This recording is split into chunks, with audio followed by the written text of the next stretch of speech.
Good morning. I'm Stephen Bassett, Executive Director of the Paradigm Research Group. We have some announcements to make. But before we do that, I want to introduce some of the people that are on the panel. All of these individuals were part of the fourth X Conference 2008, that was just held at the Hilton Gaithersburg Hotel, April 18 through 20. Starting on this end is Joseph Buckman from Utah. This is Dr. C.B. Scott Jones. This is Victor Vinciani from Canada. This is Angela Joyner from Stephenville, Texas. Rob Simone, Los Angeles. Richard Dolan from Rochester, New York. And Grant Cameron from the esteemed province of Manitoba. All right? Okay. I'm going to go through these announcements, I think. Well, I'm going to go through some initial announcements. At any time that a reporter wants to ask a question, go ahead. If I don't get a question right away, then we'll take some at the end, and we'll be done. We will be done by 11 o'clock. But I want to get the most important announcement out of the way first. All right. Paradigm Research Group makes the following announcements regarding matters from and related to X Conference 2008 at the Gaithersburg Hilton. First regards Senator Hillary Clinton. Right? As presented by Canadian researcher Grant Cameron at the X Conference, presidential candidate Clinton has been aware of the extraterrestrial presence issue at least since 1993, when her husband's administration was approached by Lawrence S. Rockefeller regarding the release of all UFO documents and other related information in government files, and making a commitment to tell the public the full facts regarding an extraterrestrial presence engaging the human race. This effort has come to be called the Rockefeller Initiative, and it lasted for 3 years. Confirmation of this effort was obtained by Cameron via Freedom of Information Act filings for material from the files of the Office of Science and Technology Policy, which at that time was run by Dr. John Gibbons. One of these documents is attached. An additional 162 key-related documents can be viewed at a website. It's on the press release. And a history of the RI can be viewed at Mr. Cameron's website, which is presidentialufo.com. Now, I'm going to indulge myself a little bit and read this one document, which just to make sure that it doesn't get mixed in the milieu. All right? This is one of the 900 pages of documents that were obtained by Mr. Cameron, and of course 163, the key ones are up on the website, as I said. This document is dated February the 5th, 1996. This is just 3 years into the Rockefeller Initiative. The letter is from Lawrence Rockefeller to Dr. John Gibbons, Jack, of the Office of Science and Technology Policy. And of course we have the cover letter that goes with it. No problem. Its authenticity, I think, is without question. This is the letter. Dear Jack, we appreciate your taking the time last week for our very productive telephone call. As always, your knowledge of the scientific and federal government scene is particularly useful to those of us trying to be helpful as citizens. As soon as the best evidence report, the report written by Don Berliner and coordinated by Marie Galbraith, which we have referred to as the Bootsy Report, because Marie was referred to as Bootsy Galbraith, is published, we shall send you a copy. This report is an unusual combined effort of the three major UFO organizations. We believe that it is quite factual and avoids sensationalism. We, of course, would be very much interested in your reaction. As you suggested, we will ask those who worked on the report to put forward 2 or 3 names who might be candidates for a pilot project to assess the usefulness of an expanded amnesty program we have urged. The amnesty program he's referring to is a program under presidential directive that would give amnesty to any individual who had worked on UFO ET-related matters with any service or agency of the government, so that if they wish to come forward and discuss that, even though there might be security oaths involved, they would have complete amnesty and in no way would be in risk of prosecution. We would hope there could be a public-private review of this effort coordinated by your office. Your willingness to approach the Air Force, the Central Intelligence Agency, and NASA on this project is extremely important. We will await the results of this effort in order to add any significant findings to our proposed letter to the President. We will, of course, take into account the comments you made on the draft. It well may be that it will be timely to put this before the President late this year in order that it might receive attention in the second term. You indicated that you will keep the First Lady's office informed, and we shall as well. Jack, we know you have a great many day-to-day and short-term urgent problems which demand your limited time, so we are particularly grateful for the very responsive attention you are paying to our initiative. Sincerely, Lawrence S. Rockefeller. Now, recent developments involve more documents that are going to be obtained from the Clinton Library. Lead researcher Grant Cameron will come up and make some comments on that, and he may have a couple of other comments on the basic announcement. Grant?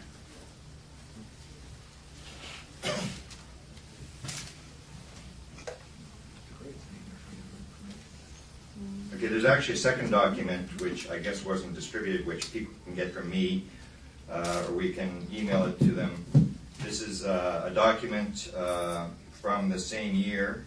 Let me get it up here.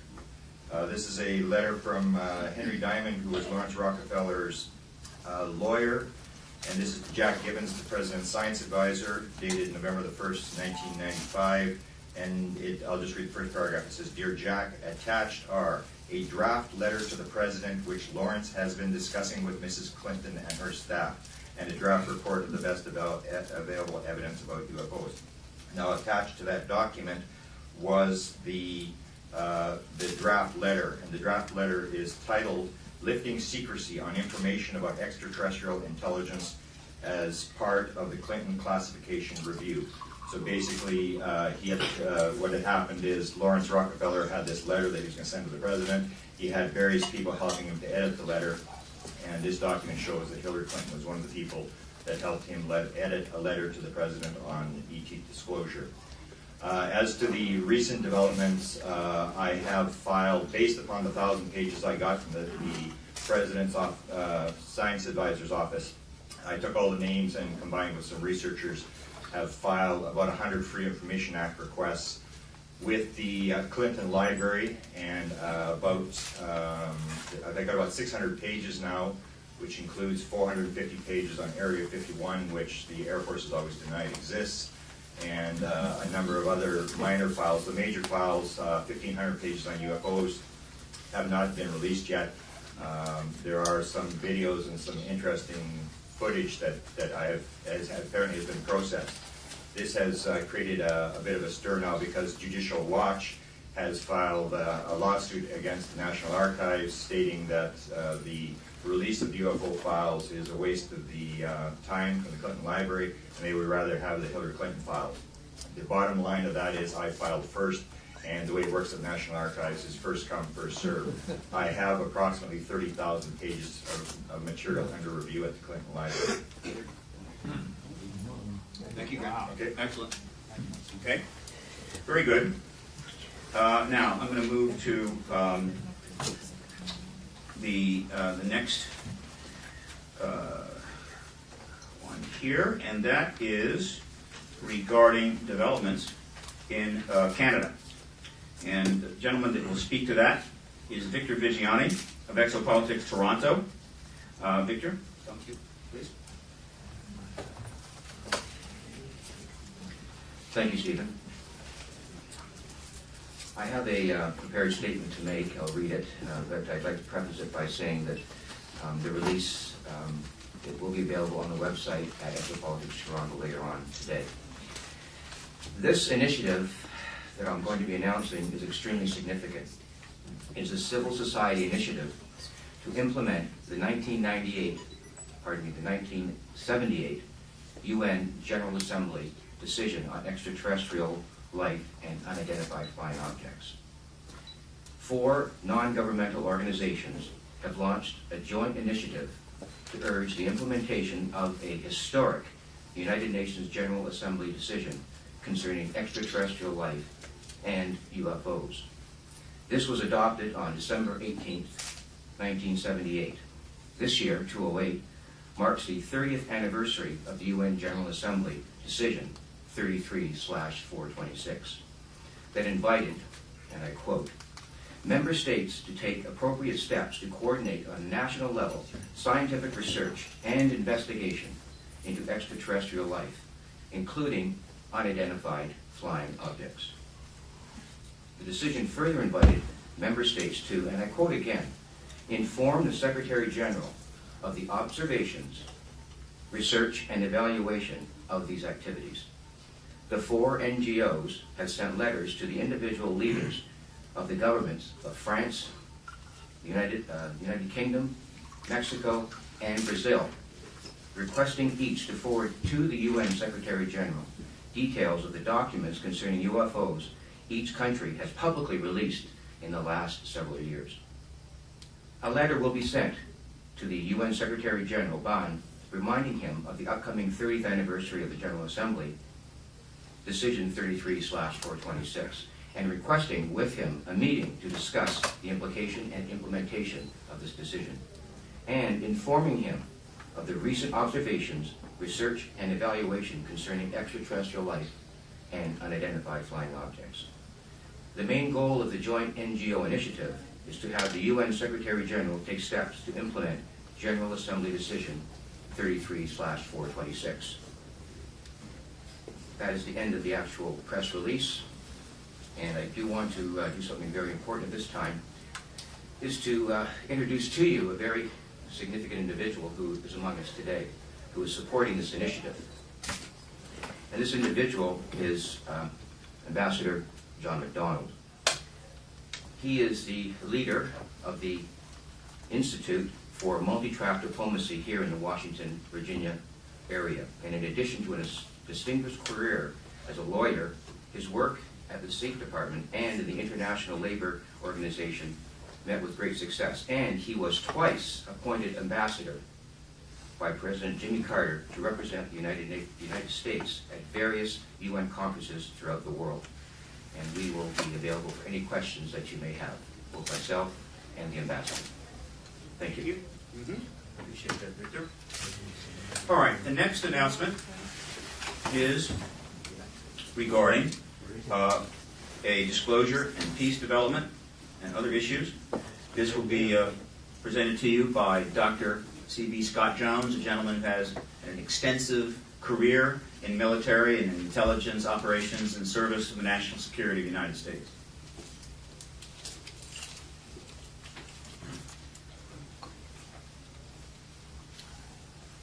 I have a short press release which is available, but basically my specific interest at this time is to acknowledge again John MacDonald and the work he is doing in peace.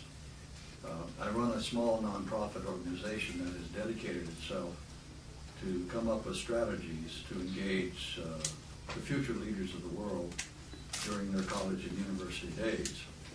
And that is rather straightforward conflict resolution and peace studies programs. But it has been easy for me to see that it is important to link those basic and I think unarguable needs to a broader view of what peace and stability really will mean. Anticipating that either by accident or by design, and I hope careful design and strategy, disclosure will be made about the simple reality that we are a small part of a much larger community of civilizations in the universe. And so I have linked my interest in both of these fields and will be introducing this as I travel around the world to universities. It is my observation that there is an unmet critical need for the academic community of the world to start to look seriously at the consequences of disclosure. If you think about what it will mean to all sectors of society, political, I can't think of any, of the potential for a really undescribable glory or an undescribable chaos unless disclosure is done prudently and carefully. So I have in the press release, we'll discuss what I call Plan C. Plan A was the strategy that I designed for Lawrence Rockefeller to meet with Jack Gibbons. Plan B was something that spontaneously came up during the first meeting with Jack, was Mr. Rockefeller's willingness to take out a full-page ad in every national newspaper to encourage the citizens of the country to contact the White House and the Congress about really what does the government have to share with the American public. I won't give you the background of this. It got our first meeting off to a shaky start, but it then normalized, and indeed we did get cooperation from Jack. So Plan C is an extension of that. There are three functions of Plan C. First of all, is to gather a large database, unemotional, very practical, which is abundantly available of the evidence that contact has been going on, specifically in the early or in the late period of the last 60 years, but dating back to the dawn of civilization, and to urge academe and independent think tanks to take the responsibility of looking at what is the likely outcome in their country and culture of the consequences of irrefutable evidence that contact has been made and sustained. And then to look further out, in at least 1 year out after disclosure has been made, what does that mean and what is happening in that culture? This is the sort of preparation that I think is necessary. Plan C is not designed for direct government or indeed UN participation. We want to put this into the hands of the public, of the people of the world, and give them a voice. We think this is very important. And of course that voice is not heard because of the current policies of all the countries of the world, but principally the United States, to keep this knowledge very secret. I will post this, the details of Plan C on the website. At the X conference, this was the first delivery of it. And it is a plan in development. And we sincerely hope that the press will pick this up, talk about it in a responsible way, and so we can move this forward. Thank you. Thank you, Doctor. The next announcement is by Dr. Joseph Buckman, the 1st District, Congressional District of Utah.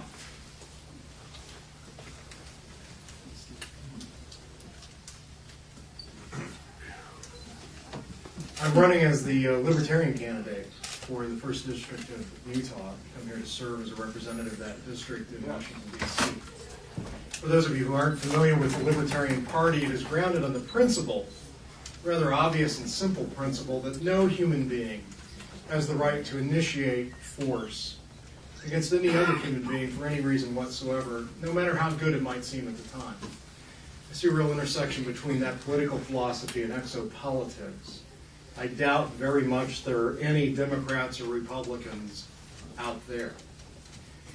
But I'm very much of the opinion and belief and certainty that any advanced civilization that has evolved, become technologically advanced enough to be curious about us, would be living in that simple paradigm of not initiating force against others. And that's my passion around running. You'll find in my press release a call on Congress to do two things. First, to pass legislation that would remove any secrecy oaths or contractual arrangements around secrecy among military or military contractors who've had experience with extraterrestrial issues. And many of us in this room have dear friends, perhaps people we've known and trusted for years, who are unable to talk to us about these issues.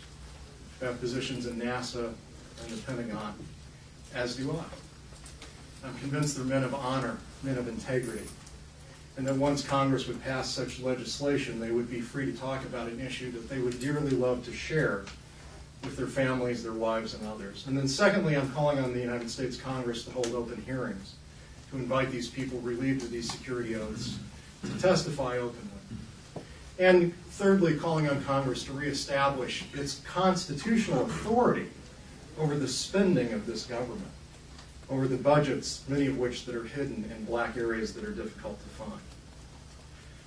And that is not my only reason for running, not my only political platform. I would call on us to do other things consistent with the Libertarian Party, but you can read more about that on my website.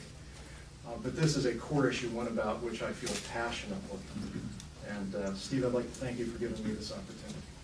You're welcome. An important point needs to be made here. Those of you familiar with the political process know that with respect to the two major parties, the Democratic and Republican Party, you can have 1,000, 10,000 candidates running for Congress. They can apply, it costs $50. Of course, the primary is designed to weed them out, and two, the Democrat and Republican get on the ballot. Or you can get on the ballot as an independent or from one of the third parties. However, that's not so easy. You have to get many, many signatures. It takes a lot of time. So being a candidate is one thing. Getting on the November ballot is another. The reason that Joseph is here is because he is on the ballot in November for the 1st District of Utah. He is the third person in the history of American political campaigns, going back to 1700s, to be on a ballot discussing this issue, federal campaigns now, openly and direct. The first two were President Jimmy Carter in 1976 and myself in the 8th District of Maryland in 2002. So we're making some progress, and I am very pleased that Joseph is doing that. All right, let's see. I want to make sure that I'm getting these in the proper order. All righty. I have an announcement I'm making on behalf of Dr. Lynn Katai. Today, Vanguard Cinema announces that they are releasing, the upgraded, re-edited version of her important documentary, The Phoenix Lights. Dr. Lynn Katai is a internationally recognized health educator and medical doctor. Has been based in Phoenix. She had had a history of making documentary films regarding medical issues, and she happened to be on that fateful night in 1997, a first-hand witness to the events of that evening in which a massive craft earlier in the evening passed over most of the state of Arizona and was seen by thousands of people, including the governor of Arizona, Bud Symington, who has recently come forward to acknowledge that in a number of ways, including appearing on Larry King, CNN, and moderating a significant press conference November the 12th here, where a number of international governmental, people who have been in service in their country, mostly pilots, had come in to give their testimony with respect to extraordinary things that they have seen. He moderated that panel.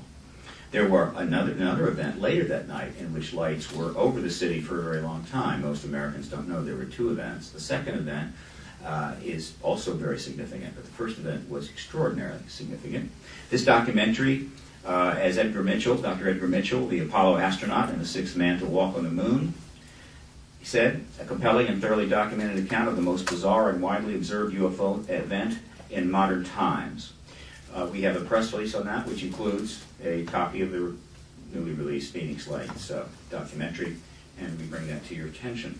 All right, now, the next announcement is, just make sure that I'm in the proper order here. Do this right. Yes, the next announcement regards PRG again.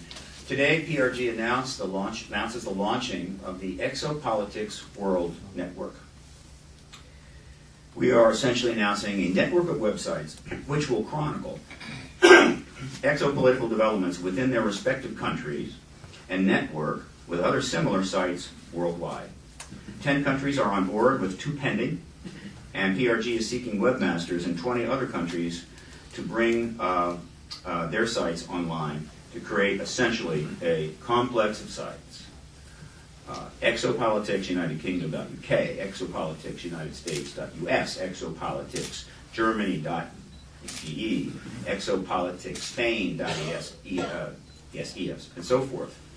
And these sites will then network together, and we expect them to then be extremely prominent on the web and draw attention to this issue. Now, 2 individuals who have stepped forward in Europe have done a fantastic job really taking the bull by the horns, not only in terms of the website, but in terms of media and other exposure to this issue, have come from Europe to attend the X conference. And I'm going to bring them up to say a few words about the development of their sites. We have from Denmark, Frederick Udall, and from Germany, Robert Fleischer.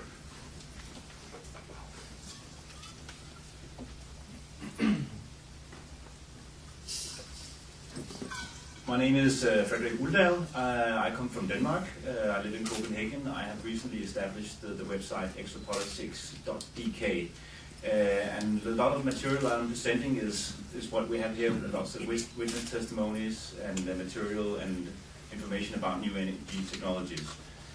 What I also have done recently is to deliver the documentary Out of the Blue that James Fox made to the members of the Danish Parliament, and this is the most recent activism that I have done. And I have this fairly new initiative, so I haven't gone forward with any more at the moment, but I expect more activism to come. Thank you. Thank you. Robert?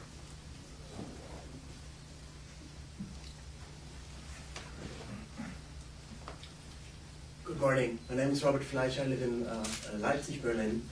I founded the German Exopolitics Initiative in June of last year because I thought it is an important issue that we are being visited by intelligent beings.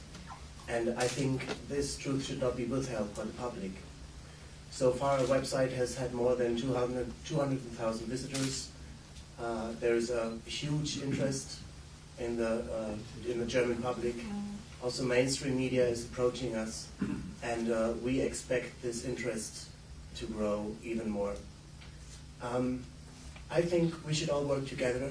There's a lot of work to do. The mass media is ignoring this topic so far, and we will do a common effort in Europe. We will work closely together. We will build up an infrastructure of websites. We will exchange information. We will present it in a professional manner, and we expect disclosure to happen soon, and we will do our share to do that happen. Thank you. Thank you. All right, the next announcement is by one of the most important researchers in this field. Actually, he's an historian. He wrote a seminal book, UFOs and the National Security State, Volume 1, which has become a platform on which people can educate themselves to what I consider exopolitical aspects of this thing going back to 1947. He is working on another book. He wants to talk about that. I want to bring forward Richard Dolan. Thank you, Steve. Not a very long announcement. I just wanted to mention that the next book will be done this year. Several years ago, I left the world of academia to write UFOs and the National Security State because it was not the kind of a book that a professor could write and get very far in the field. That book, which covers the years 1941 to 1973, is about 500 pages, and it's an analysis and a narrative of the national security dimensions of the UFO phenomenon.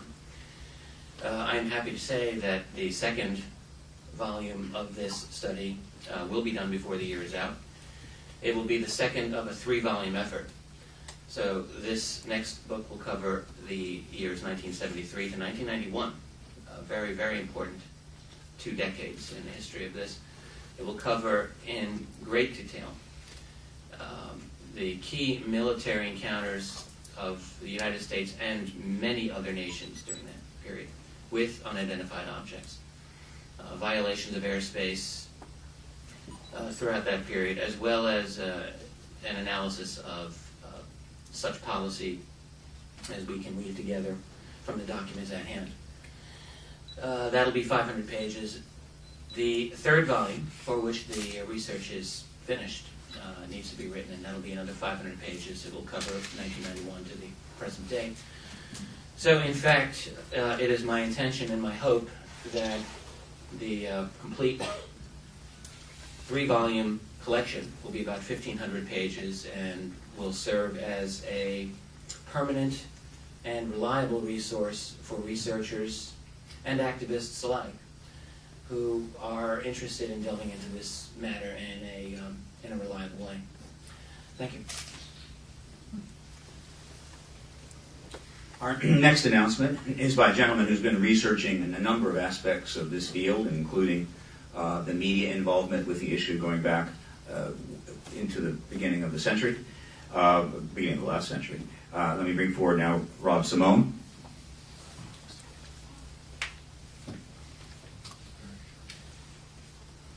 We're here today at the National Press Club to talk about the extraterrestrial issue. in the pursuit of our government finally acknowledging it in a formal way. As someone who has traveled around the world and explored this from the earliest indications of ancient civilizations to global news agencies today, it is clear to me that there is a presence going on that to this day still remains unacknowledged by our government. It prompted me to put together a book called UFOs in the Headlines, which is out just this year. And it is a compilation of news articles, newspapers from around the world, starting in 1950 up to the present day. Newspaper articles from France, from Britain, from America, the New York Times, the Washington Post, even Asia, Turkey, all chronicle this ongoing interaction between another intelligence, one that has interwoven itself with the military-industrial complex. But this is a compendium and a reference source to demonstrate the history of UFOs from a journalistic perspective.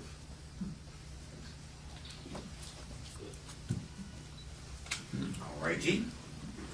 The next announcement is regarding a PRG matter, namely at the awards banquet at the 2008 Exopolitics Expo, Conference 2008. The following individuals received awards. This is our fourth year, so this is the fourth set of award winners. The awards were as follows. The award for intellectual courage went to the late Dr. John E. Mack, Harvard University Center for Psychology and Social Change, and PEER, the Program for Extraordinary Experience Research. The award for political courage went to the Honorable Paul Hellyer, a legendary politician in Canada. The award for courage in journalism went to George Norrie, the host of the #1 late night talk show in America, Coast to Coast AM, which for the last 17 years has been the principal major outlet for the kinds of key information that you're receiving today, along with some other wild and crazy stuff. But nevertheless, its vast audience is being informed, I fear, not as much better than the audience that watches the nightly news. The Lifetime Achievement Award posthumously went to Lawrence S. Rockefeller, who we referred to earlier. And the Lifetime Achievement Award Living went to Apollo astronaut Dr. Edgar Mitchell. And the Disclosure Award went to the most important living witness to Roswell events of July of 1947, Dr. Jesse Marcel Jr. All right? Now, before we, there's one other thing I want to do. Earlier, Freddy Gudel referred to the fact that the mass media was not covering this. Well, let me clarify that for you. In fact, as my website indicates in its archive, tens of thousands of articles have been written on this issue. I have, I think, 1,900 now archived on my website since the 40s. So, obviously, it has covered it. But so, what's the problem? The problem is that the coverage at the local level, the regional level, where your basic reporters go out and take the news, get the reports, write it up, has been perfectly fine. And what they have covered and written up should have every high-end journalist salivating and looking around for Pulitzer Prizes. But when you get up to the papers of record and the networks of record, coverage evaporates.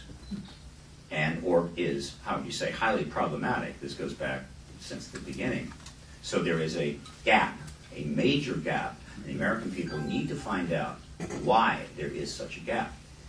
As it happens, we have here today one of those local reporters who stepped up and did what is appropriate, covered a significant story related to this issue, and covered it with distinction, writing many, many articles on that.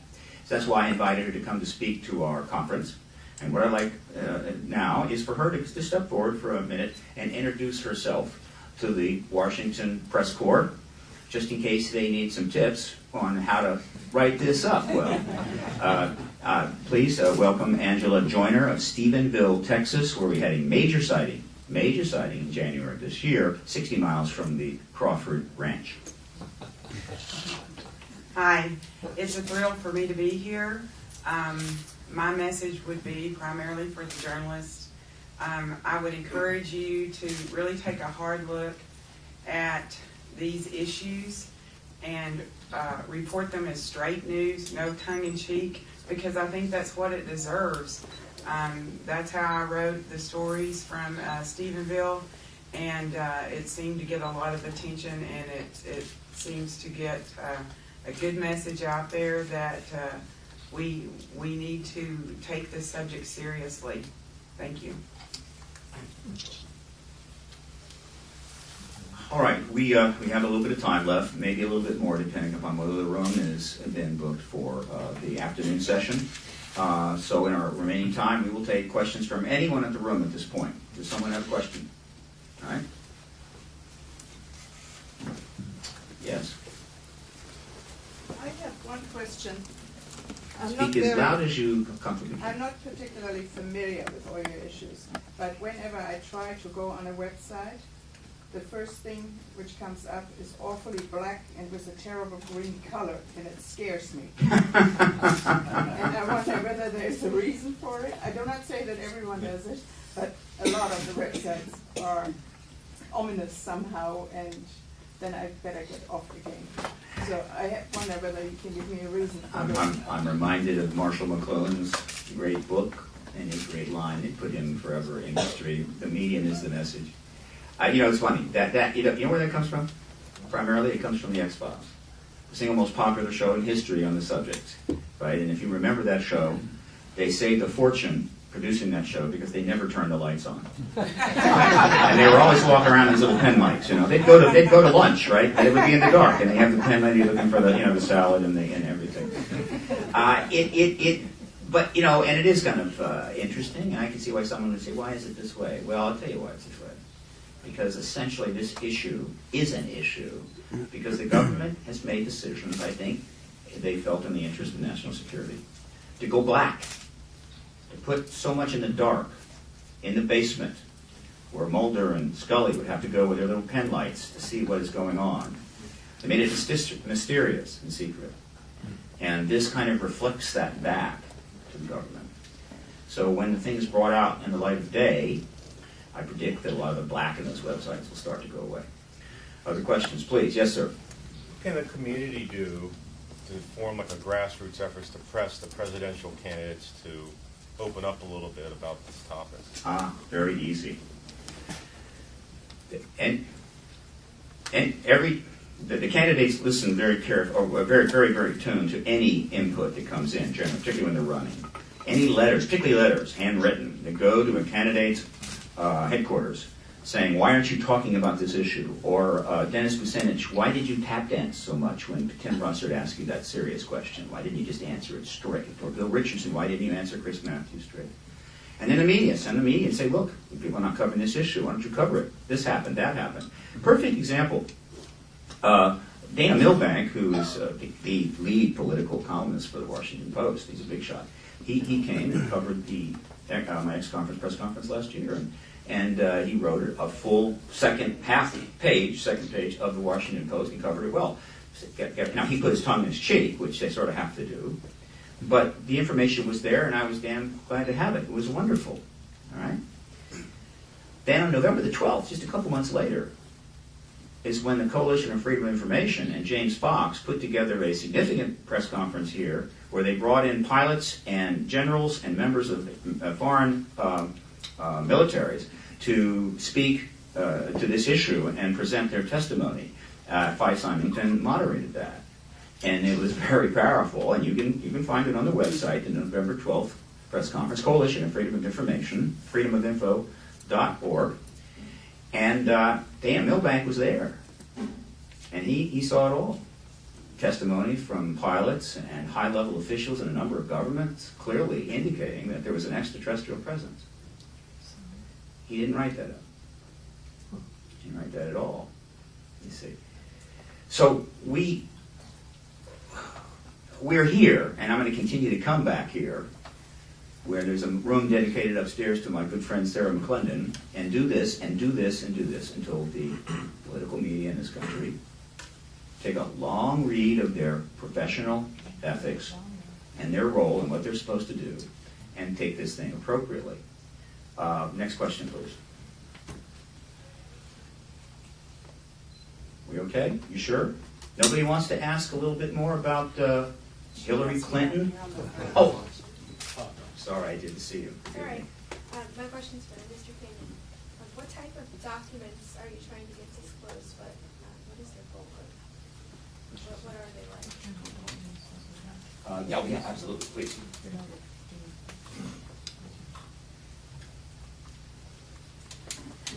What I did with my Freedom of Information Act requests at the Clinton Library is to follow the original documents.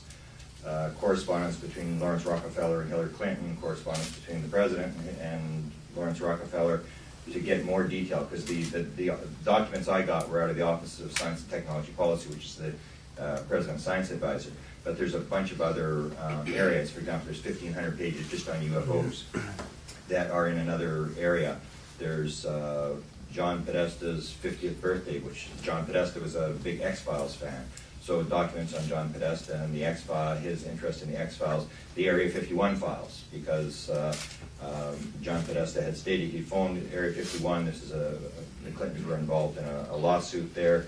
And so just going through all these various names in the document, asking for correspondence with the President, the role of Billy Graham. Billy Graham was at one point indirectly involved in the Rockefeller Initiative, so I asked for all the correspondence with Billy Graham. Steven Spielberg and his wife were very close friends with Bill and Hillary Clinton, so I asked for all the correspondence between the Spielbergs and just to see what comes up. The Clintons talked on 26 occasions about various UFOs, aliens, this sort of stuff. So I pulled the speeches as to who put it in the speech. Was it Bill and Hillary that put it in the speech? Was it a speechwriter? I have 14 different events concerning Bill and Hillary Clinton's involvement and interest in the UFO phenomena, and I go through all those. For example, the secretary of, when Bill Clinton first got in, his Secretary of Defense asked Melvin Laird, who was the former Secretary of Defense under Richard Nixon, for a UFO briefing. So of course then you have to ask for all the documents out of the Secretary of Defense, Les Aspin's office, related to conversations with Marvin Laird. There's a whole series. And as we go along, people give me other things that we file. The problem with it is it takes, at the Reagan Library, it takes 5 years to get something processed. The list is that long. Now, the situation with these is I filed very early, so a lot of the requests are about to come. For example, there's a birthday party, John Podesta's 50th birthday party, where apparently Bill and Hillary Clinton dressed up like the X-Files characters. That video is now in Bruce Lindsay's possession, the Clintons' possession, as to whether they're going to release it, but it has been processed by the library. And I'm very close to the front of the queues. One of the other things I was looking for is Webster Hubbell.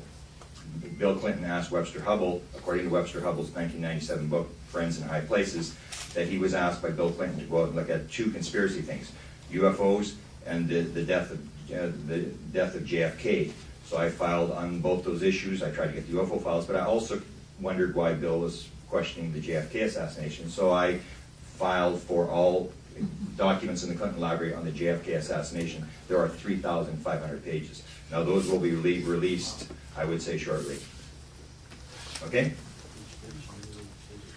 It's very significant to note, one of the key things that he's looking for are documents from the Executive Office which relate to and further confirm the Rockefeller Initiative, which has been fully confirmed. Right? Now that's significant. Here's why. The reason that Grant was able to get the 900 pages from the Office of Science and Technology Policy, which is an executive office, is that office, and there's a few others like it was not part of the Presidential Records Act, meaning if you wanted something from the Clinton White House and many other parts of the executive, you can't get them, right, until they are then released into the library and they come out through the Records Act much, much later. And this is for reasons you can imagine. But the OSTP was not included. The reasons I don't know. Nevertheless, because it wasn't included, it had to obey the FOI law and start releasing the documents. It's interesting, and of course that has led to a very significant situation, which I'll point out in a second. It's interesting to note that one of the executive orders that the President Bush signed a year or two into his administration was a presidential directive taking the OSTP and bringing it in and under the Presidential Records Act, so no one could ever file an FOIA against it again. So what is the point here? The point is that if Tim Russert feels that a sighting that Dennis Kucinich had while living at Shirley MacLaine's house for a year on sabbatical in 1982. A significant sighting is worth a question during a presidential candidate debate in Philadelphia on October 30th. It is not the fact that a leading candidate for president, I don't think Dennis Kucinich was a leading candidate, or vice president, has had a significant connection to this issue through a close friend, Lawrence Rockefeller, who she had visited his ranch along with her husband in 1995. We have the records of that as well as photos of them meeting. Who had made a 3-year effort to convince her husband to be the disclosure president, and information regarding this phenomena was generated and provided to him in his office. That is not worth a question at the presidential debate. That is why several hundred, probably as many as 1,000 copies of this press conference will be duplicated, hopefully within a week, and they will be distributed to every significant Washington news outlet that we can get it to, and a lot of the national outlets as well, so that this point will get across. Other questions? Yes, sir. Okay. Betty. I would like to have you address how disclosure of the extraterrestrial presence on Earth can make all of our lives better and perhaps engender universal peace on Earth and benefit the Earth. How can that help? I understand. We all want universal peace. Who knows when it will happen? But from a purely policy and from a very nuts and bolts standpoint, all right, for all of those out there who simply are leading their basic lives, daily lives, and don't have time for this issue, but if you want to ask them for a few minutes, would like to know just exactly what is it in for me, the answer is short and straightforward.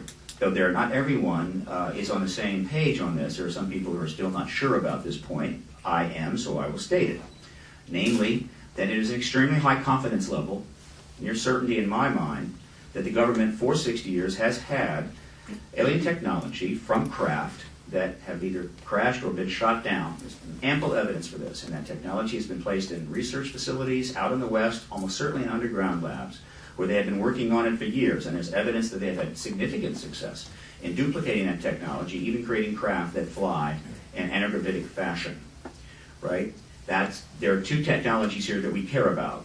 The propulsion system that allows them to operate the way they do, non-inertial right turns at 4,000 miles an hour, and the energy, the engine that drives them, right, which we can assume is slightly more efficient than a V8, all right? In a world faced with, and you've been hearing in the news just in the last few weeks, potential wars over food, wars over water, ozone holes, melting ice caps, melting tundra, a rise of terrorism stemming from the inequities that are increasing every single day, transformative technology that would completely alter the equation that's being sequestered in laboratories simply because they're not ready yet to divulge information to you. You have to decide, is that something you want to address, right? So let's just say that bringing forward technology would allow us to feed and provide proper basic services to everyone on this planet. I think is a fair case to be made that would reduce substantially the roles of the terrorist organizations and other disaffected groups that are going to continue to cause trouble until they feel they have a fair share. Yes, sir. Do you feel there's anybody that's well known that's advising Hillary Clinton that's in the know about UFOs? Let me tell you a story. Actually, I'm going to have someone else come up and tell a story. Robert, are you comfortable with discussing events of Los Angeles? Well, his question wouldn't address this area. Scott Jones might be addressing that. Scott? No, I don't have Yeah. a direct answer to that. Do you mind if I from my point of view, I think I could make it connect. Do you mind if I connect it? No. Because I know that there's some proprietary. Okay, Yeah, not look, at this stage, no. let's just say that I'm absolutely positive that Senator Clinton is aware of the efforts to bring this issue. All right, let me get down to the nuts and bolts. Look, this is really simple. This is an extraordinary situation. For the first time ever since 1947, a major political figure is absolutely pinned between her ambition to be the next president, or whatever ambition might be, and this issue, and there is no way out, period. None. All right? We have the documents confirming the entire Rockefeller initiative. It's a certainty. We have the documents and the reports confirming her visits to Rockefeller and her husband's visits to Rockefeller. We have FOIAs in for many, many, many more documents. We have a number of individuals involved in the Rockefeller initiative that are quite alive and kicking and able to discuss it at great length.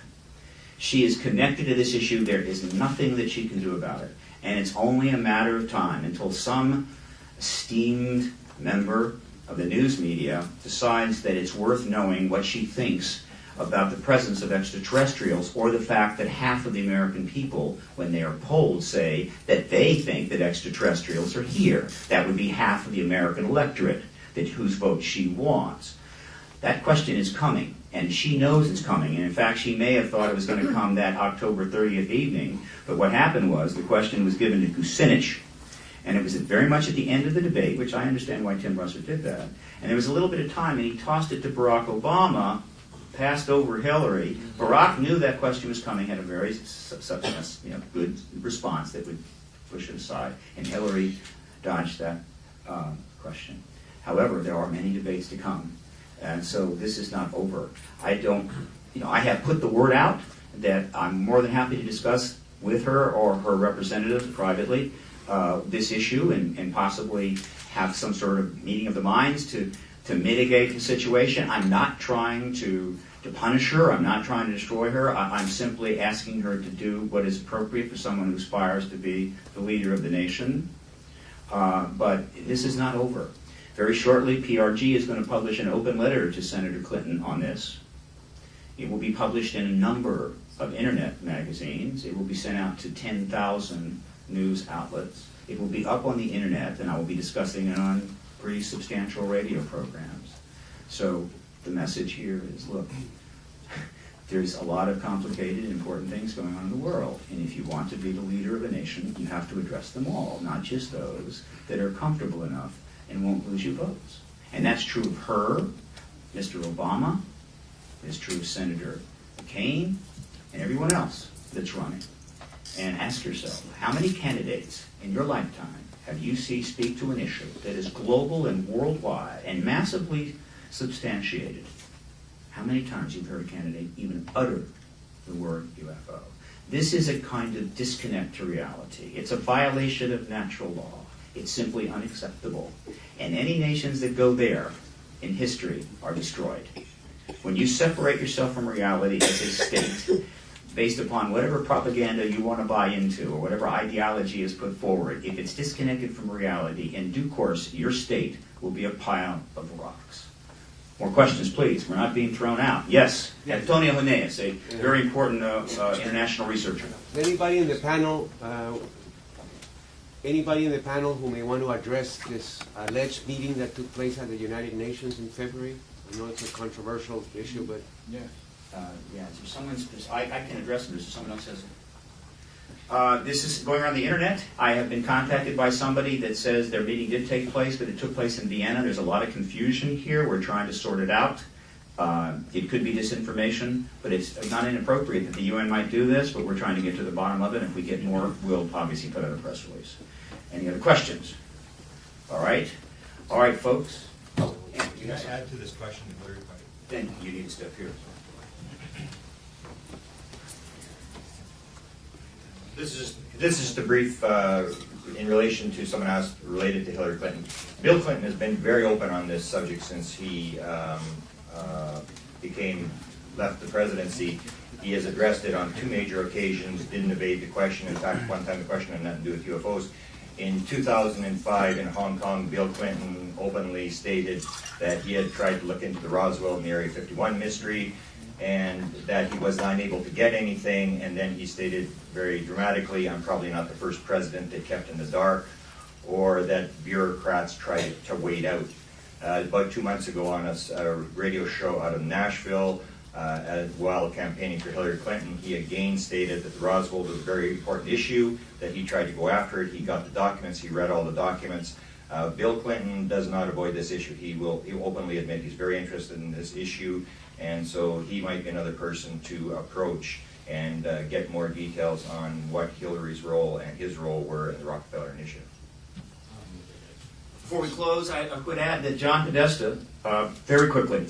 Okay, I'd just like to ask about the National Security Act of 1947 and how much that plays into it. Absolutely seminal in terms of building the security structures that allow them to prosecute the Cold War while simultaneously addressing the UFO ET issue within a secure environment without getting the information out. It's absolutely critical. There were two things happening in that century. The Soviet Union and our contestation with them, and the extraterrestrial issue that had to be dealt with under the national security structures. I also want to mention that John Podesta, major player of the Democratic Party and the head of the Center for American Progress, in 2002, 2003, here, I think in actually one of these rooms, came out and basically called for the release of all UFO-related government documents. And Bill Richardson essentially asked for the same thing in the foreword to the Roswell Big Diaries in 2004. I believe that was a preliminary thing. It's very possible the Democrats already have plans to disclose in the spring of 2009, should they win the election. I would invite any reporter to ask them about that. Okay? It is my view, as someone who is an expert in this field and has been pursuing it in Washington as a registered lobbyist and an activist for 13 years, that something is going on within the thinking, analysis, and strategic part of the Democratic Party, where they're thinking to move this issue finally out in spring, and basically take one of the great political legacies of all time. I could be wrong. Ask them, right? Let's see what happens. Folks, so thank you so much for coming. We have people that have to get to the airport. We are done. Thank you. Good night. All right.